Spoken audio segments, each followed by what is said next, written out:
Guerras, conflitos, perseguições, falta de condições mínimas de sobrevivência ou de postos de trabalho e chances para estudar. São muitos os motivos que levam uma pessoa a abandonar o seu país de origem, por vontade própria ou não. Os imigrantes são aqueles motivados pelas oportunidades de uma vida melhor em outro país. No Brasil, entre 2011 a 2018, foram registrados quase 500 mil imigrantes de longo termo, que permanecem mais que um ano no país. Em 2018, os venezuelanos estavam no topo da lista, seguidos pelos haitianos, colombianos, bolivianos e uruguaios. É o caso do africano Johnson, que veio para o Brasil em 2011 para fazer graduação em Minas Gerais. Depois de se formar em engenharia, ele decidiu fazer mestrado e continua os estudos sem planos de voltar para Benim, país onde nasceu. Naquela época, quando eu ia nas embaixadas e procurava as oportunidades de estudo fora do país, surgiu duas oportunidades.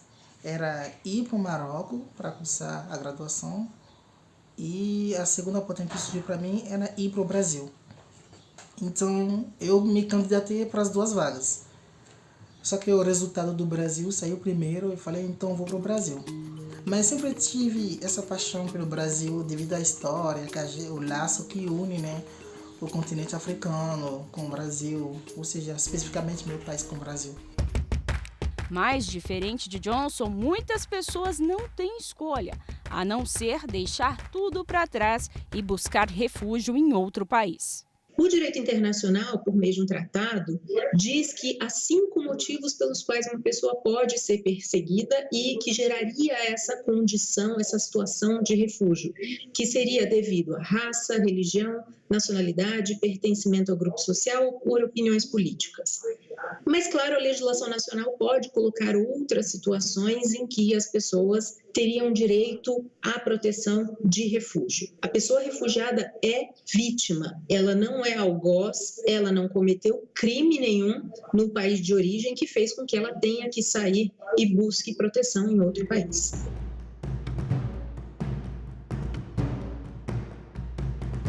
O medo dos conflitos na Síria fez com que Talal viesse para o Brasil em 2013 com a família. Ele tinha uma vida confortável lá, mas começou a ser perseguido. O que aconteceu comigo para deixar a Síria, para fugir da Síria, e foi para o Beirut, viajei via Beirut, Líbano, para tirar um diploma em inglês na embaixada da Inglaterra em Beirut. Quando eu voltava à Síria com minha família, na fronteira, a polícia da Síria, do governo da Síria, ele me pegou e eu entrei em prisão. Por quê? O meu nome, igual outra pessoa tem o mesmo nome, Talal Al-Tinawi, o governo da Síria quer ele. Por isso, eu fiquei na prisão 3 meses e meio. Durante esses 3 meses, uma pessoa que trabalha dentro da prisão falou para mim, Talal, se você sair, o melhor para você deixa a Síria, porque a próxima vez você vai ficar mais tempo e mais difícil para você. Engenheiro na Síria, no Brasil, ele decidiu ganhar a vida compartilhando os sabores maravilhosos do seu país. Passou a fazer comidas árabes para festas e eventos em São Paulo. É assim que ele sustenta a família dele até hoje, que inclusive aumentou. A caçula é brasileira. O brasileiro me ajudou bastante para acostumar mais rápido, ajudou meus filhos para falar português rápido também. Também o brasileiro, ele respeita a minha religião, porque eu sou muçulmano, ele respeita a minha religião, ainda e não tenho problema sobre isso como outros países, por isso eu agradeço ao Brasil, eu brasileiro também, para me receber no Brasil com muito com muito carinho e amor. O número de refugiados, pessoas que foram forçadas a deixarem as suas casas nos últimos anos, teve um aumento de quase 94%.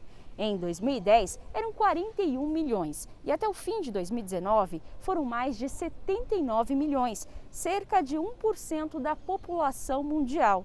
E desse número, de 30 a 34 milhões são crianças, um dado que chama bastante atenção, já que elas estão expostas a mais riscos, como violência sexual. Os dados são do relatório de tendências globais da Agência da Organização das Nações Unidas para Refugiados aqui no Brasil. A agência, junto com outros órgãos, mantém uma rede para apoiar e proteger essas crianças, que chegam muitas vezes desacompanhadas. A gente tem recebido um número de crianças e adolescentes sozinhos, né? Ou acompanhados com uma pessoa que não é o seu guardião legal, que não é o seu pai, a sua mãe ou o seu guardião, né? Então, isso é uma fonte grande de preocupação. Isso lá em Roraima também tem sido tratado pelos conselhos tutelares, né? A gente tem um trabalho junto aos conselhos tutelares para que possam apoiar essas crianças que chegam nessa situação, né? E em conjunto com outras organizações, né, das Nações Unidas, da sociedade civil. O fluxo de refugiados e imigrantes vindos da Venezuela é o maior êxodo da história recente da América Latina. As autoridades brasileiras estimam que aproximadamente 260 mil venezuelanos vivem atualmente no Brasil. Até julho de 2020, mais de 130 mil solicitações de reconhecimento da condição de refugiado foram registradas por eles. O Brasil tentou, inicialmente, reconhecê-las por meio de uma residência temporária, enfim, tentou alguns subterfúgios na própria legislação para reconhecer as pessoas, para documentar essas pessoas. Apenas em 2019, apenas em junho, final de junho de 2019, o Brasil reconheceu que todas as pessoas venezuelanas que venham da Venezuela, chegando no Brasil, podem potencialmente, quase que com certeza, estarem numa situação de refúgio. Desde então, venezuelanos solicitantes da condição de refugiado, que atende a critérios específicos estabelecidos pelo Comitê Nacional para Refugiados, o CONARE, têm seu procedimento acelerado, sem a necessidade de entrevista, o que tem ajudado muito no trabalho de acolhimento desses estrangeiros. O Brasil, ele estabeleceu uma das respostas humanitárias a esse fluxo mais reconhecidas internacionalmente, né, que é a chamada Operação Acolhida, onde é uma operação onde as pessoas chegam, são recebidas, são documentadas, né, têm as suas necessidades fundamentais apoiadas e também são assistidas no processo de integração também no Brasil. Então, por tudo isso, eu acho que o Brasil é um país que tem políticas bastante comprometidas com o tema do refúgio, políticas, inclusive, avançadas e reconhecidas no plano internacional. Tanto refugiados como imigrantes têm no Brasil os mesmos direitos que os nacionais. E não existe imigrante ou refugiado ilegal. Não existe por trás desse discurso essa ideia de criminalizar e de fazer com que as pessoas que não trabalham com o tema, que não conhecem refúgio, que não conhecem as questões, principalmente de imigração forçada, também repitam esse chavão de que qualquer pessoa que está desesperada tentando entrar em outro país seria criminosa ou seria ilegal. Então é bastante importante a gente não utilizar a expressão imigrante legal, mas sim imigrante indocumentado ou irregular, quando a pessoa não tem autorização para ficar no país. A Lei Brasileira de Refúgio de 1997 trata como refugiados pessoas que são ameaçadas e também que buscam segurança diante de situações de violações de direitos humanos. E a Lei de Imigração de 2017 trata o movimento migratório como um direito humano. Acho que a legislação brasileira ela atende a muitas das necessidades dos refugiados, apresenta um quadro de proteção, né, um compromisso com a questão do refúgio, que é muito importante, né? É um sinal bastante claro que o Brasil dá para o mundo e principalmente para aquelas pessoas que eventualmente estejam, né, passando por necessidade, né, que sejam refugiadas, para procurarem o Brasil, porque aqui vão encontrar um espaço de acolhimento. Outro grupo em situação de ainda mais vulnerabilidade são os apátridas, que somam cerca de 10 milhões no mundo.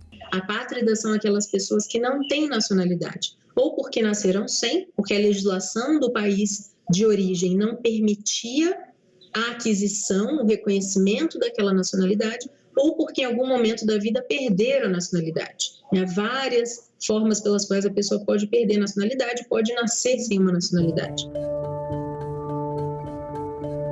Essa era a situação de Mahamamo e seus 2 irmãos. Filhos de um casamento interreligioso no Líbano, considerado ilegal no país, eles nasceram apátridas. Quando eu tenho uma alergia, que chama urticária, quando essa alergia me ataca, eu tenho que correr para o hospital.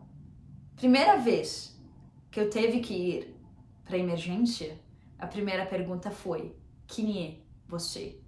Eu não tinha nada para apresentar, até que a minha amiga Nicole apresentou os documentos dela, para a gente conseguir me medicar dentro do hospital. Então os problemas eram maiores do que você imaginava e esperava. Depois de 10 anos tentando ser aceitos por embaixadas em todo o mundo, receberam um sim do Brasil. Foi em 2014, quando o país abriu as portas para os refugiados sírios. Mas o recomeço dos irmãos não foi fácil. Depois de um mês de a gente conseguir nosso refúgio, eu perdi meu irmão. Meu irmão foi assassinado numa tentativa de assalto em Belo Horizonte, no Brasil. Ele faleceu como apátrida, mas a dignidade humana dele, o de qualquer apátrida, é quando você morre, você não tem certidão de óbito. Mas para ele, a gente conseguiu dar um mínimo de dignidade humana. A tão sonhada nacionalidade brasileira chegou algum tempo depois da implantação da nova Lei de Imigração em 2017, que trouxe um capítulo sobre os apátridas. Em 4 de outubro de 2018, eu e minha irmã nascimos de novo. Conseguimos a nossa nacionalidade brasileira. Pela primeira vez na minha vida, com 30 anos, eu tenho um documento. Eu tenho um documento com minha foto e minha assinatura, e meu nome. Eu virei brasileira, a minha irmã também. O Brasil hoje virou exemplo para o mundo inteiro. Eu conseguia contribuir em algumas mudanças das leis em outros países também, levando o Brasil como exemplo, como orgulho. O Brasil que me deu a vida e que me deu a nacionalidade.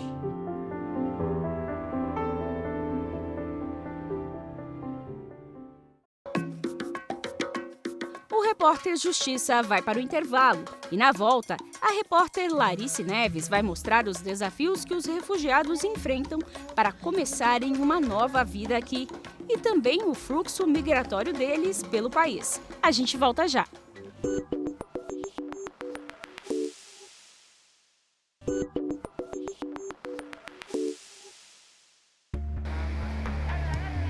As imagens que estamos vendo foram gravadas pelo Elvis. Em 2018, o venezuelano saiu da cidade de Anzoátegui, que fica a 383 quilômetros de Caracas, com destino ao Brasil.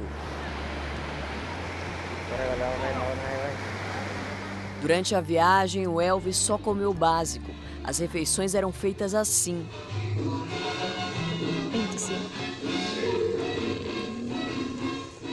O copeiro de 24 anos conta que é homossexual.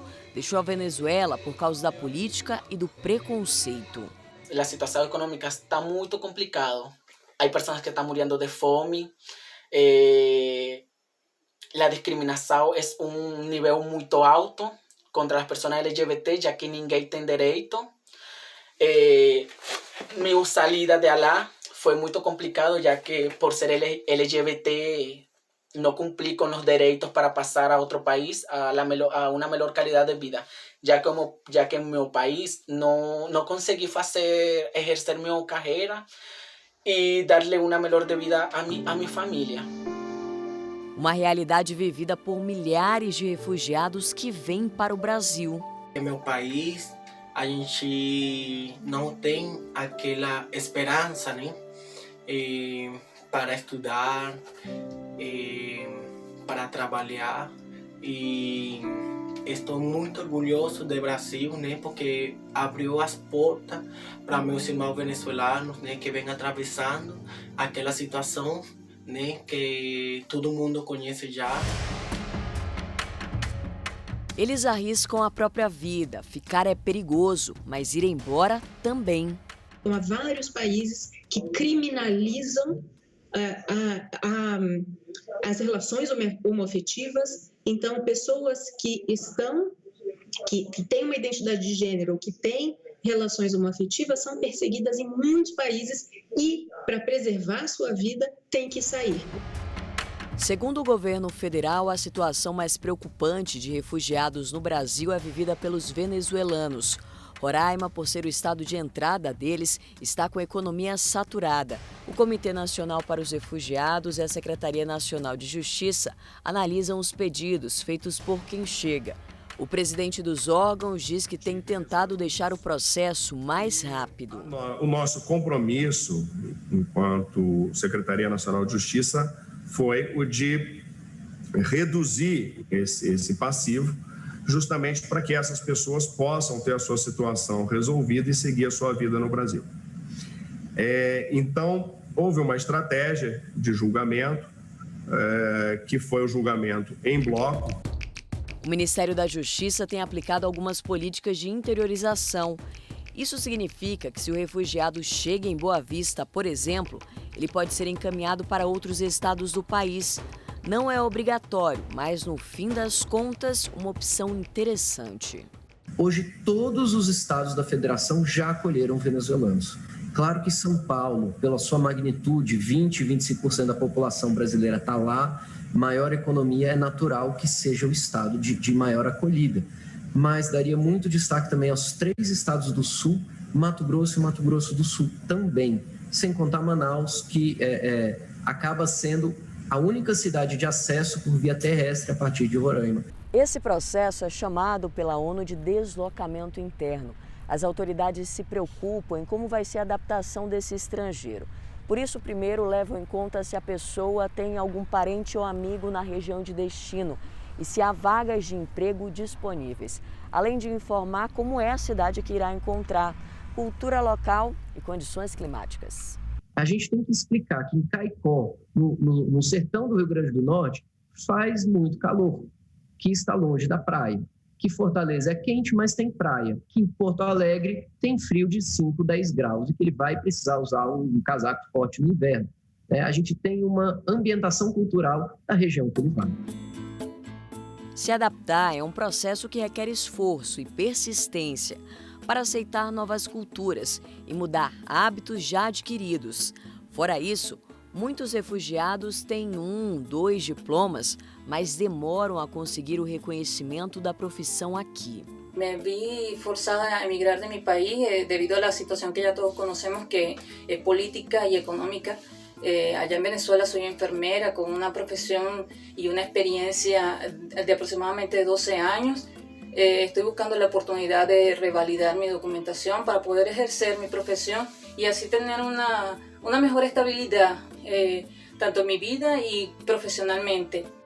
A língua também é uma barreira enorme, tanto para os adultos quanto para as crianças. Oi, tudo bem? Eu estou com minha família. Eu estou com minha mãe, com meu pai, com meu irmão Vitor. Essa é a Vitória, de 5 anos. É a filha mais nova do Manuel e da Vanessa. Eles são venezuelanos e estão em Curitiba. Chegaram no Brasil em 2017 por Roraima. A moeda deles desvalorizada trouxe um baque econômico para a família. Eu me preocupo por mis hermanos venezolanos que em pouco tempo, muito pouco tempo, viraram moradores de rua. Graças a Deus, eu não virei morador de rua, ou se não tinha que voltar a mi país. Graças a Deus dio certo. A los 5 meses pude, trabalhando direto, de segunda a segunda, pude trazer a minha família para no Brasil. E empezamos a ter problemas com os documentos, las filas interminables para fazer documentos, porque tem ainda muito venezuelano lá. Você tem que estar na rua de Roraima para saber. A falta de estrutura fez o casal optar pela interiorização. Não tinha emprego, não tinha estrutura, a saúde também estava ficando colapsada, a educação também. Houveram crianças que tiveram que esperar muito tempo para entrar na escola, porque é um povo que não tem estrutura para tanta gente. Em vista de esto, temos que procurar uma saída novamente. O repórter Justiça vai para o intervalo e na volta nós vamos mostrar como a sociedade civil tem se organizado para ajudar os refugiados no Brasil. Há programas e projetos em todas as regiões, de norte a sul. A gente volta já.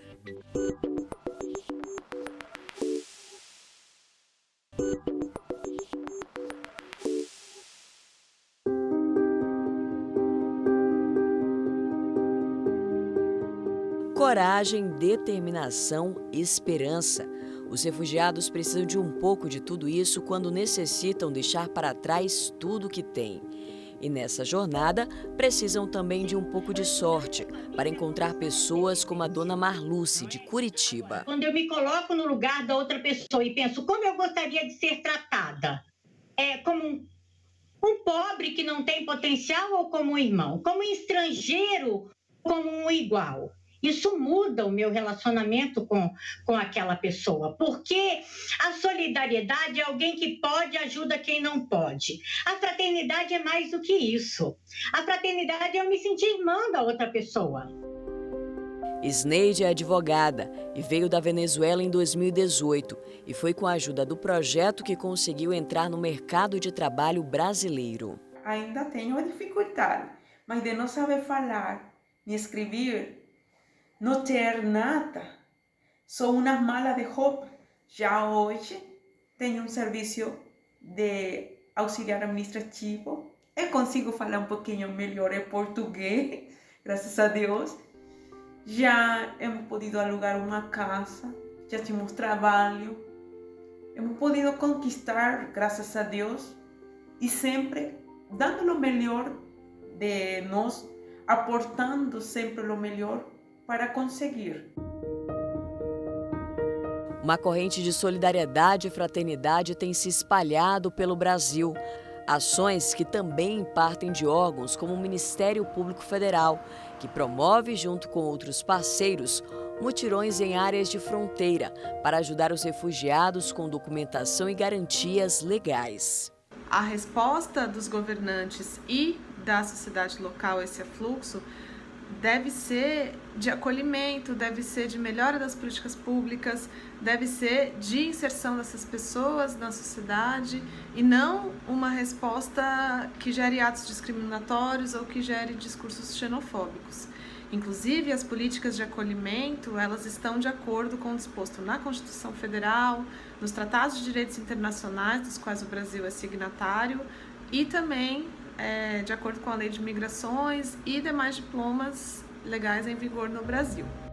Há iniciativas do governo federal e da própria Organização das Nações Unidas na tentativa de incentivar empresas a serem mais inclusivas. Nós constituímos uma plataforma chamada Plataforma Empresas com Refugiados, né? O www.empresascomrefugiados.com.br, uma parceria do Acnur, do Pacto Global, né?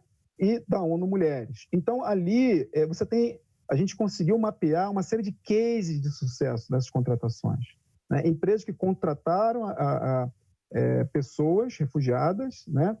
E que têm história de sucesso para contar, né? Porque muitas vezes são pessoas que são resilientes, né? São criativas, trazem inovação, agregam diversidade, né? E, com isso, geram benefícios também para as empresas que os contratam. No Centro-Oeste, o trabalho da Mônica, que auxilia imigrantes e refugiados, principalmente africanos, se destaca. Muitos tinham experiência em moda e foi assim que ela aproveitou o talento deles e criou esta loja em um shopping no centro de Brasília. Os olhos se perdem em meio a tanta coisa bonita. Eles importam a matéria-prima da África, tecidos, adereços e combinam tudo com muita criatividade para confeccionar as peças. Que antes esses produtos eram vendidos em feiras, né? E agora não, eles têm uma loja dentro do shopping, onde todo mundo que aprecia as cores e as roupas dos refugiados, né, alegres, podem chegar até aqui e comprar. Além das compras, os clientes têm na loja a experiência de conhecer uma nova cultura. É um enriquecimento para a cidade de Brasília poder ter uma loja com esse perfil e poder encontrar aqui essas pessoas que vêm com uma história tão diferenciada, uma história de empreendedorismo, de luta, de superação, e eles chegam sempre muito motivados para ter uma vida melhor. Os programas e projetos voltados para os refugiados são muito importantes para que eles possam recomeçar e depois de um tempo andar com as próprias pernas. É bonito demais ver isso. A gente vai conhecer agora a história do Frank. Ele é da Costa do Marfim e está no Brasil há 4 anos. Conseguiu montar sua própria loja de roupas. Tudo com peças criadas por ele mesmo. As criações dele trazem as estampas africanas com adaptações para o gosto do brasileiro. Não foi fácil, né? Porque o brasileiro já tem cultura deles com roupa lisa. Só quando eu chego aqui, tem que me integrar primeiro dentro do brasileiro para poder mostrar também nossa cultura, nossa moda que a gente tem. Na verdade, não é todo mundo que é mais colorido. Só eu fui adaptar coisa lisa com coisa colorida para a pessoa se adaptar também dentro disso, para poder usar também. A colorida, que não é mais, que não é menos também. O estilista já trabalhava com moda e era reconhecido por isso. Na capital federal trabalhou em confecções para costureiras, até que subiu degrau por degrau e conquistou o próprio negócio. Hoje ele emprega mais 2 pessoas. Muito coragem, porque nada é fácil. Sempre a gente tem que acreditar no nosso sonho. A gente tem que perseverar para conseguir o que a gente quer. Mas nada é fácil para poder chegar aonde que a gente quer chegar.